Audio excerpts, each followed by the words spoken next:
আল্লাহকে বদদুয়া করলো। আমার আল্লাহ পাক রব্বুল আলামিন সঙ্গে সঙ্গে পবিত্র কালামুল্লাহর ভিতরে জানিয়ে দিলেন, তাব্বাত ইয়াদা আবি লাহাবিন ওয়া তাব। ও যুবকেরা, ও রাসূলুল্লাহর প্রেমিকেরা, আমার আল্লাহ পাক জানিয়ে দিলেন, ও আবু লাহাব, শুনে রেখে দে, জেনে রেখে দে, আমার রাসূল কখনো ধ্বংস হবে না। ধ্বংস হবি তুই আবু লাহাব, তোর দুই হাত ধ্বংস হয়ে যাবে। জোরে হবে না সুবহানাল্লাহ। আবু লাহাব, রাসূল যখন দ্বীনের দাওয়াত দিচ্ছে, এদিকে আবু লাহাব উঠে বলছে, মুহাম্মদ তুই এই জন্য আমাদেরকে ডেকেছিস? এই জন্য ডেকেছিস? তুই ধ্বংস হ, তুই ধ্বংস হয়ে যাবি। ওই সময়তে আল্লাহ পাক রব্বুল আলামিন সঙ্গে সঙ্গে কোরআনের আয়াত অবতীর্ণ করে দিলেন। আল্লাহ পাক রব্বুল আলামিন বললেন, আমরা যেটা পড়ি না সূরা লাহাব, তাব্বাত ইয়াদা আবি লাহাবিন ওয়া তাব। আল্লাহ পাক রব্বুল আলামিন বললে, আরে আবু লাহাব, আমার রাসূল ধ্বংস হবে না, ধ্বংস হবি তুই, তোর দুই হাত ধ্বংস হয়ে যাবে। জোরে বলুন সুবহানাল্লাহ। এই আবু লাহাব এমন একজন শত্রু ছিল, কুখ্যাত রাসূলুল্লাহ দুশমন ছিল। রাসূলুল্লাহর কিন্তু আপন চাচাও ছিল এই আবু লাহাব, জানেন তো আপনারা?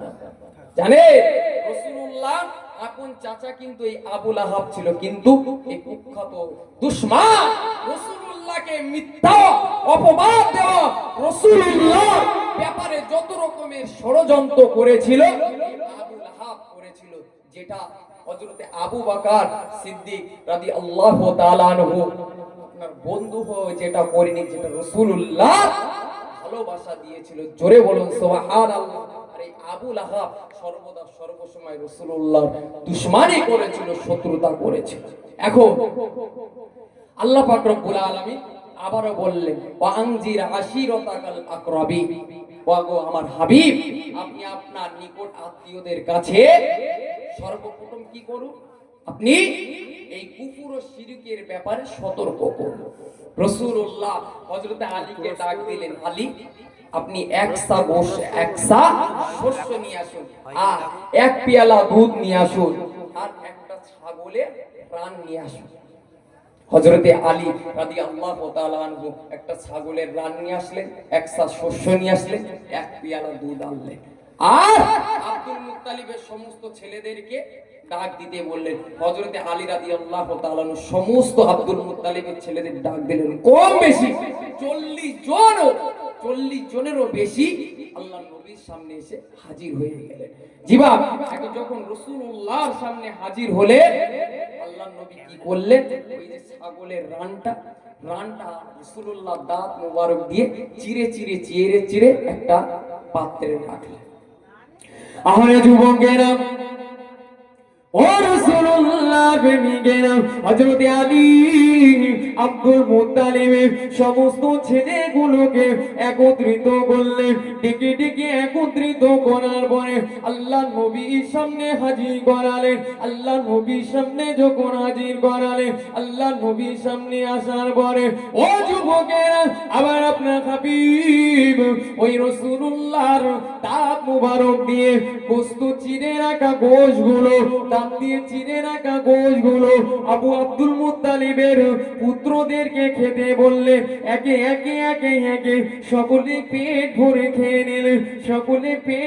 খেয়ে নিলে, ও যুবকেরা, ও রাসূলুল্লাহর প্রেমিকেরা, আল্লাহ নবী যে একটা রানের কথা বলেছিল, এত বেশিও তো গোশত ছিল না যে গোশতটা মানুষগুলো পেট ভরে খেতে পারে। ও যুবকেরা, ও রাসূলুল্লাহর প্রেমিকেরা, কিন্তু না, সমস্ত মানুষগুলো পেট ভরে খেয়ে নিল, ও যুবকেরা, ও রাসূলুল্লাহর প্রেমিকেরা, হযরতে আলী রাদিয়াল্লাহু তাআলা আনহুকে আল্লাহ নবী বললেন, ওগো আলী, তোমার কাছে যে এক পেয়ালা দুধ রয়েছে, ওই এক পেয়ালা দুধটা আব্দুল মুত্তালিবের সন্তানদের কাছে দিয়ে দাও, তারা সকলে পান করো।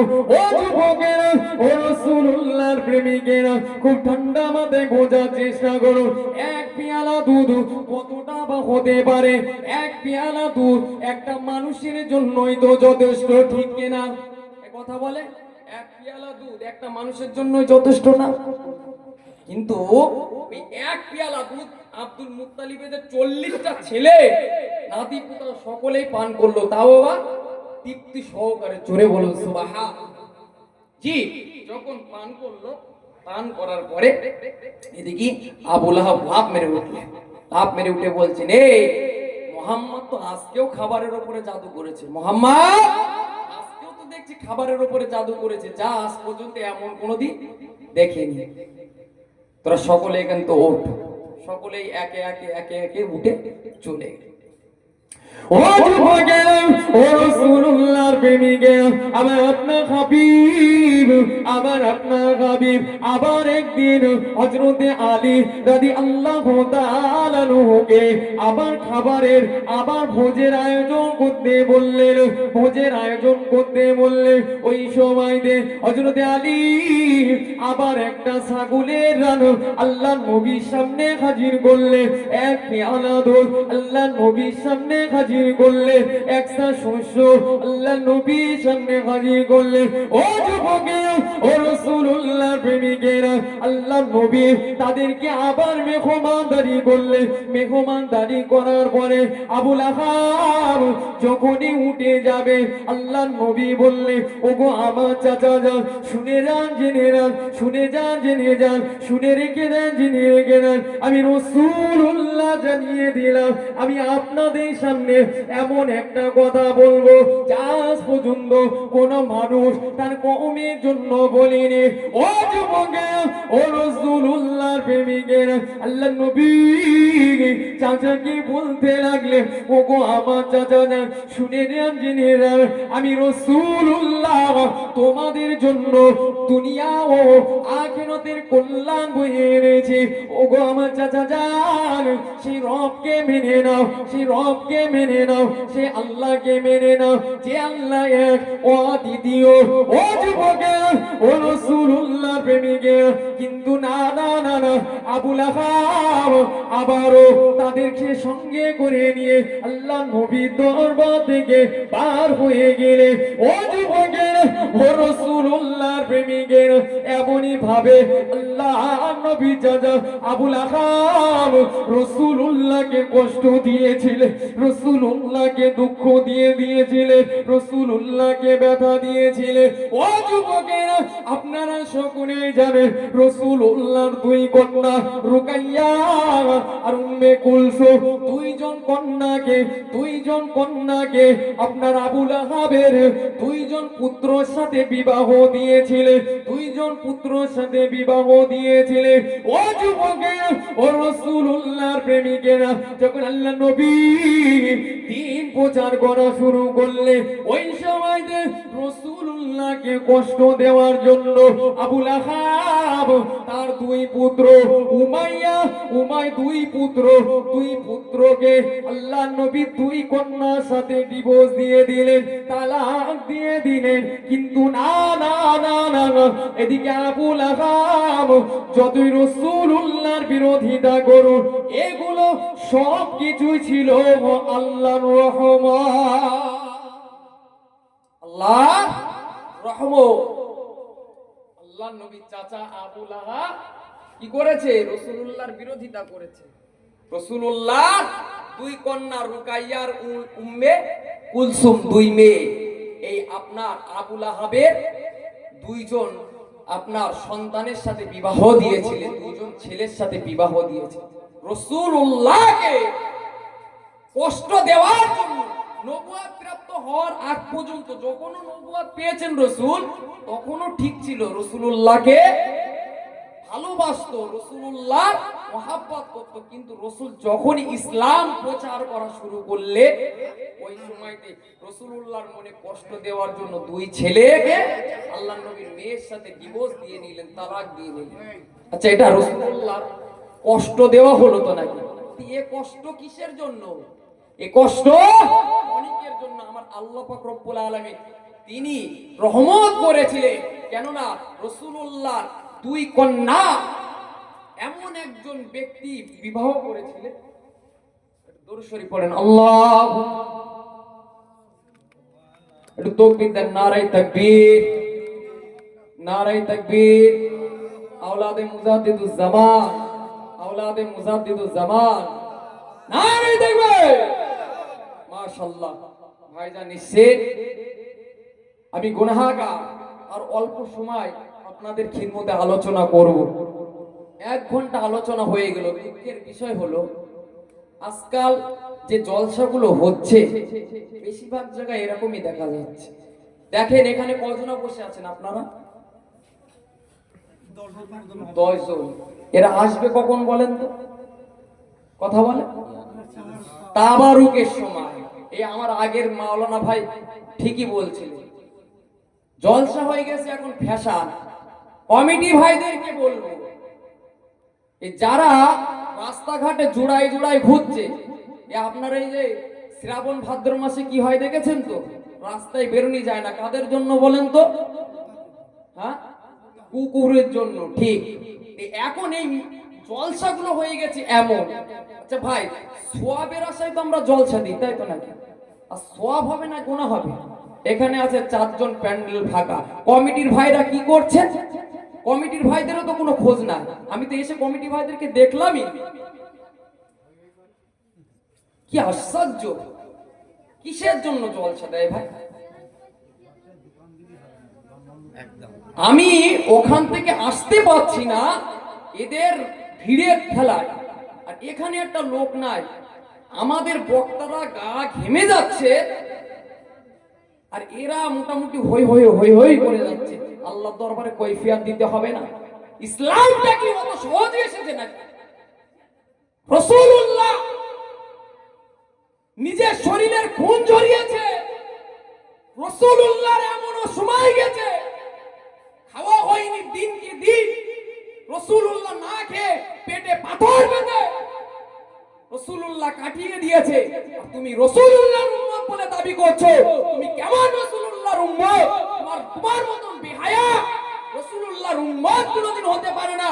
তুমি কখনো রাসূলুল্লাহ শাফায়াত কখনো পাবে বলে মনে হয় না। তুমি জলসা দিচ্ছ, জলসায় এসছো, জলসা তুমি শুনবে বলে আর তুমি ড্যাং ড্যাং ড্যাং ড্যাং করে ঘুরে ঘুরে বেড়াচ্ছ। দুজনা প্যান্ডেলে এসে বসে রয়েছে। তোমার লজ্জা করে না? 1 ঘন্টা বক্তা এখানে ওয়াজ করা হয়ে গেল। হ্যাঁ, এখানে কি নানি দাদির গল্প হচ্ছে নাকি? কথা বলে।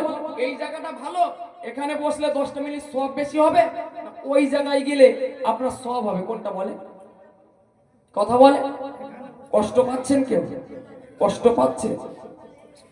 এখানে বসলে 10টা মিনিট সওয়াব হবে কিনা একবার যদি আপনি সুবহানাল্লাহ বলে 10টা নেকি হবে কিনা? আর আপনি যদি ওখানে ঘুরে ঘুরে বেড়ান, এক পলকে কটা গুনাহ? এ কথা বলেন, এক পলকে কটা গুনাহ? খুব সাবধান। জলসা করেন, ভালো জিনিস। জলসা করলে বরকত হয়, ভালো জিনিস। আমরা বক্তারা 1-1.5 ঘন্টা ওয়াজ করব, টাকা নিয়ে বেরিয়ে যাব, আমাদের কি যায় আসে? কথা বলে। আমরা টাকা নিয়ে বেরিয়ে যাব, কিন্তু আপনার কি পরিবর্তন হলো? আপনি যদি নিজেকে পরিবর্তন না করতে পারে, আজ পরিবর্তন করবেন না আর কবে করবেন? দিনকাল তো খুবই ভালো নাকি? দিনকাল খুবই ভালো নাকি? খুবই খারাপ। সাবধান। দিন কিন্তু আপনার সামনের যে দিন আসছে, ভালো দিন মনে করেন না, দিনটা কিন্তু খুবই খারাপ। ঈমান আমলকে বাঁচা। শুধু লোক দেখিয়ে প্যান্ডেল, লোক দেখিয়ে করলে হবে না। ঈমানকে মজবুত করতে হবে। চেষ্টা করুন। সেই জামানায় ঈমান রাখা খুবই কষ্ট হবে, এটা প্রত্যেক আলেম উলামারা বলে, আপনারা শোনে। জি, নিজেকে তো খারাপ থেকে বাঁচতে হবে, খারাপি থেকে বাঁচতে হবে। আমি কমিটির ভাইদেরকে অনুরোধ করব, আপনারা মেলা বন্ধ করুন, মেলা বন্ধ করে দেন। দুরূদ শরীফ পড়েন। আল্লাহুম্মা সাল্লি আলা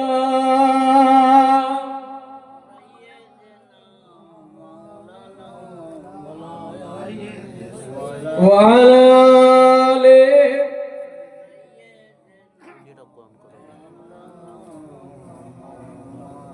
मदीने के वाली मदीने बुला लो ए पैगाम ले सबा जाते जाते हाँ पैगाम लाना मेरे हाजिरी का बड़ा है करम मेघे आती आती मदीने के वाली मदीने बुला लो ए पैगाम ले सबा जाते जाते तेरे दर पे आओ मैं बनकर सवाली रहे सामने तेरे रोजे की जाली रहे सामने तेरे रोजे की जाली गरीबों के मौला यतीमों के वाली बड़ी देरी कर दी बुलाती मदीने के वाली मदीने बुला लो ए पैगाम ले सब जाते जाते कभी खाने दिल में तशरीफ लाए बड़ी देर से मुंतजिर है निगाहे बड़ी देर से मुंतजिर है निगाहे बड़ा साथ दिया मेरे आंसू ने मेरे दिल का गम सजाते सजाते मदीने के वाली मदीने बुला लो ए पैगाम ले सबा जाते जाते मैं तेरे संगों के कुर्बान जाओ मैं क्यों ना तेरे दर पे दामन बिछाओ मैं क्यों ना तेरे दर पे दामन बिछाओ तेरे हाथ ताकते नहीं कमली वाले करम के खजाने लुटाते लुटाते मदीने के वाली मदीने बुला लो ए पैगाम ले सबा जाते जाते निगाहों में हो सब गुंबद के जलवे लबों पर हो तेरी इनायत की लगबे लबों पर हो तेरी इनायत की लगबे सब रोज गुजरे नियाजी के आका तेरे जिक्र और सुनाते सुनाते मदीने की वाली मदीने बुला लो ए पैगाम ले सबा जाते जाते अल्लाहुम्मा सल्ली अला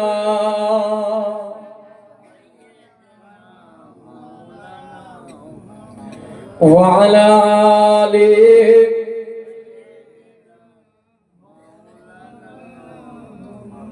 সাল্লাল্লাহু আলাইহি ওয়াসাল্লাম হাজিরানে মজলিস আপনারা কেউ দুঃখ পেলেন নাকি না আমার কথা খুব খারাপ লাগছে তো পরিবেশটা পরিস্থিতিতে যা বলার সেটাই বলেছে তো খারাপ গোনায় গড়া এত টাকা খরচ করে যদি রাসূলুল্লাহ তিনি ইসলাম প্রচার করেছে গায়ের রক্ত ঝরিয়ে ঠিক না শুধু রাসূলুল্লাহ হাতে হাত দিয়ে ঈমানি কলেমা পড়েছিলেন কে বলুন তো? হযরতে বিলাল রাদিয়াল্লাহু তাআলা, যিনি ছিলেন এমন একজন মুয়াজ্জিন যার আযানটা আমার আল্লাহর আরশে গিয়ে পৌঁছে দিত। জোরে বলুন সুবহানাল্লাহ।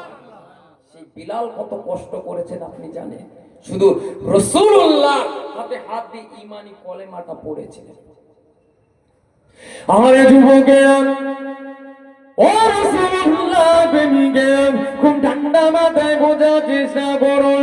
আল্লাহ নবী সাহাবা হযরত বিলাল রাদিয়াল্লাহু তাআলা কতটা কষ্ট পেয়েছিলেন, কতটা দুঃখ পেয়েছিলেন। হযরত বিলাল রাদিয়াল্লাহু তাআলা ঈমানি কলেমাটা পড়ে নিয়েছিলেন, আল্লাহকে ভালোবেসে ফেলেছিলেন, রাসূলুল্লাহকে মহব্বত করেছিলেন। এই মহব্বত করার কারণে মক্কা ঈমান বেঁধে কুফর কুরাইশরা আল্লাহ নবী সাহাবা হযরত বিলাল রাদিয়াল্লাহু তাআলা আনহুকে গরম বালুর উপরে আপনার টানতে টানতে এ মাথা ও মাথা ঘুরে ঘুরে বেড়াতে।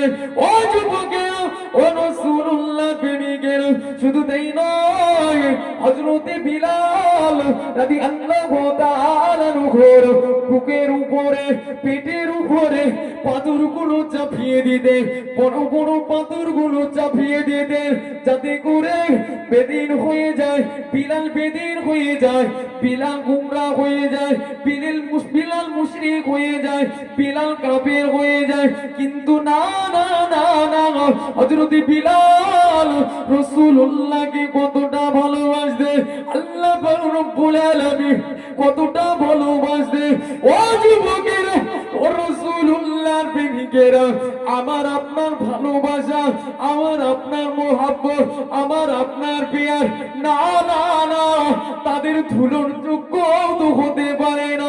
হযরত বিলাল তার শরীরের উপরে যখন পাথর চাপিয়ে দিত, টানতে লাগতো, হযরত বিলাল আহাদ আহাদ আহাদ বলে চিৎকার করতে লাগতো, আহাদ আহাদ বলে চিৎকার করতে লাগতো। ও যুবকেরা, ও রাসূলুল্লাহ প্রেমিকেরা, এই আহাদ শব্দের অর্থ হলো আল্লাহ এক, আল্লাহ এক, আল্লাহ এক, আল্লাহ এক। ও যুবকেরা, ও রাসূলুল্লাহর প্রেমিকেরা, কিন্তু না না না না, মক্কায় বেঈমান বেদে কুফর কুরাইশদের মনে কোন রকমের দয়া হতো না, কোন রকমের মায়া হতো না। যত আহাদ আহাদ আহাদ আহাদ করতো মক্কায় বেঈমান বেদে কুফর কুরাইশরা হযরত বিলালকে টেনে টেনে টেনে টেনে নিয়ে বেড়াতো।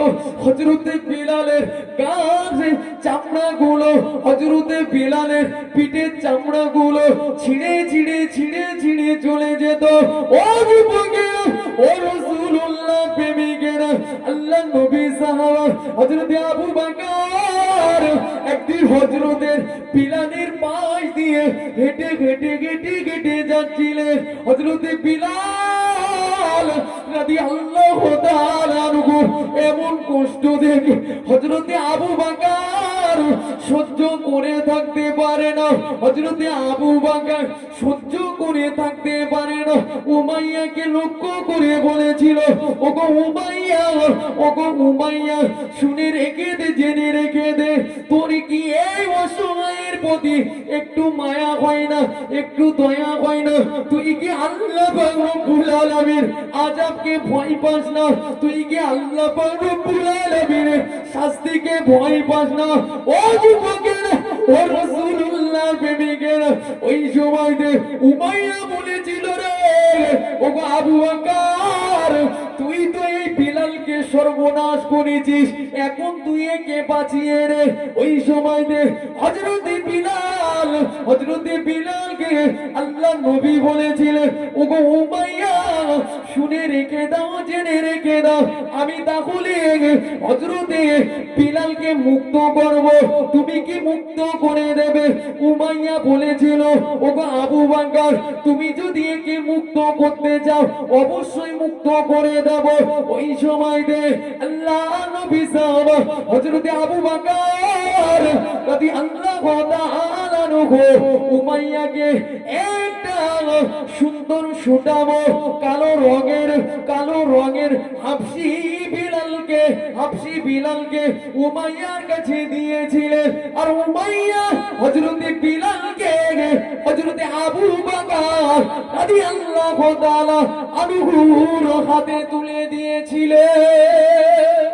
আর একটু জোরে বলুন সুবহান। কেমন কষ্ট করেছিলেন শুধু কালেমা পড়ার জন্য। বিলালকে আপনার গরম বালুর উপরে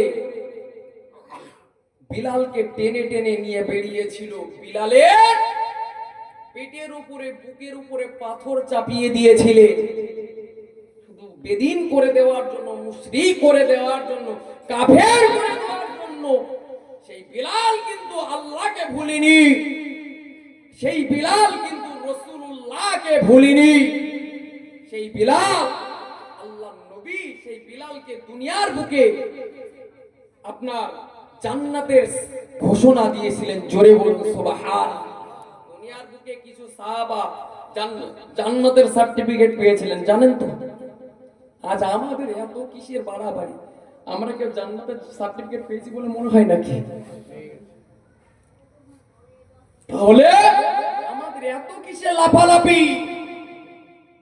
যারা জান্নাতের সার্টিফিকেট দুনিয়ার বুকে পেয়েছে তারা কখনো আল্লাহর রাসূলের কষ্ট হোক, আল্লাহর রাসূলকে অসম্মান করা হোক তারা কখনো চায়নি। তারা কখনো আল্লাহর কাছ থেকে, রাসূলুল্লাহর কাছ থেকে ফিরে আসেনি। তাদের নিজের জানকে কুরবান করে দিতে চেয়েছিলে। আজ তুমি গার কোঠাগার কে? তুমি কেমন রাসূলুল্লাহর প্রেমিক, তুমি কেমন আল্লাহর প্রেমিক? 5টা মিনিট এখানে বসতে পারো না, এর কৈফিয়ত দিতে হবে না? কথা বলে দিতে হবে তো। সাফায়া তত সহজ, রাসূলের সাফায়া তত সহজ নয়। হযরতে খাব্বাব রাদিয়াল্লাহু তাআলা আনহু নাম শুনেছেন আপনারা? হযরতে খাব্বাব রাদিয়াল্লাহু তাআলা আনহু একদিন হযরত উমরে ফারুক রাদিয়াল্লাহু তাআলা আনহুর কাছে গেলেন। হযরত উমরে ফারুক রাদিয়াল্লাহু তাআলা আনহু তার সম্মানের খাতিরে হযরত উমরের যে বিশেষ একটা আসন ছিল, এই আসনটা খাব্বাবকে বের করে দিলেন বসার জন্য। খাব্বাব যেই বসেছে হযরত উমরে ফারুক বলছে, খাব্বাব তুমি কি জানো এই পৃথিবীতে এমন একজন ব্যক্তি আছে এই আসনে বসা, সে বসতে পারে? তোমাকে যে আসনটা আমি বার করে দিয়েছি তোমার থেকেও বেশি অধিকার রাখে আরেকজন ব্যক্তি, সে কে জানো? খাব্বাব বলে, আমিরুল মুমিনিন। কে সে? হযরতে উমরে ফারুক রাদিয়াল্লাহু তাআলা আনহু বললেন, খাব্বাব উনি আর অন্য কেউ নয়, উনি হলেন হযরতে বিলাল রাদিয়াল্লাহু তাআলা আনহু। জোরে বলুন সুবহান। জি, এখন এই খাব্বাব রাদিয়াল্লাহু তাআলা আনহু হযরতে উমরকে বলেছিল, ওগো আমিরুল মুমিনিন, কি করে আমার থেকে বেশি বসার অধিকার রাখে এই আসনে? কি করে? হযরতে বিলালকে তো সাহায্য করার মতো লোক ছিল, কিন্তু আমি খাব্বাব, আমাকে সাহায্য করার মতো কেউ ছিল না। আমারে যুবকেরা, ও রাসূলুল্লাহ প্রেমিকেরা, হযরতে খাব্বাব রাদিয়াল্লাহু তাআলা আনহু বলেন, ওগো ওমরে ফারুক রাদিয়াল্লাহু তাআলা আনহু, শুনে রেখে দেন, জেনে রেখে দেন, আমি খাব্বাব মক্কার বেঈমান বেদির কুফার কুরাইশেরা, আমি খাব্বাব আমাকে একলা পেয়ে আগুন জ্বালিয়ে দিল। আগুন জ্বালিয়ে দিয়ে ওই আগুনের ভিতরে আমি খাব্বাব আমাকে ফেলে দিল।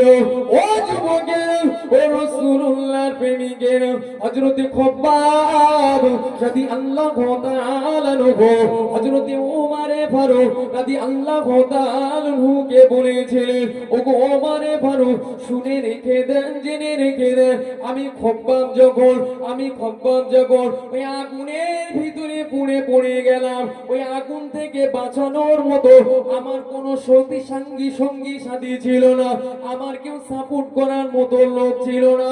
শুধুমাত্র আমার পিঠটাই ছিল, যাতে করে পিঠটা জমিনের সাথে ঘষে ঘষে ঘষে ঘষে আমার পিঠের আগুনটা লিভাতে পারে।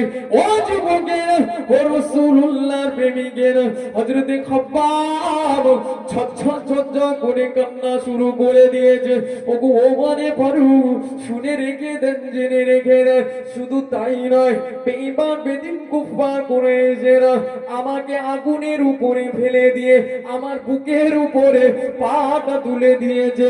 পাটা তুলে দিয়ে আমার উপরে উঠে চড়তে লেগেছে, আমার পিঠের উপরে উঠে লাফাতে শুরু করে দিয়েছে। আমি খাব্বাব, আমাকে সাহায্য করার মতন কেউ ছিল না।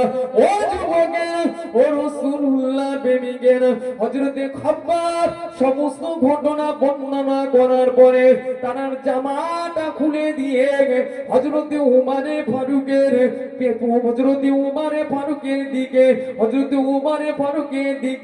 পিঠটা ঘুরিয়ে দিলে।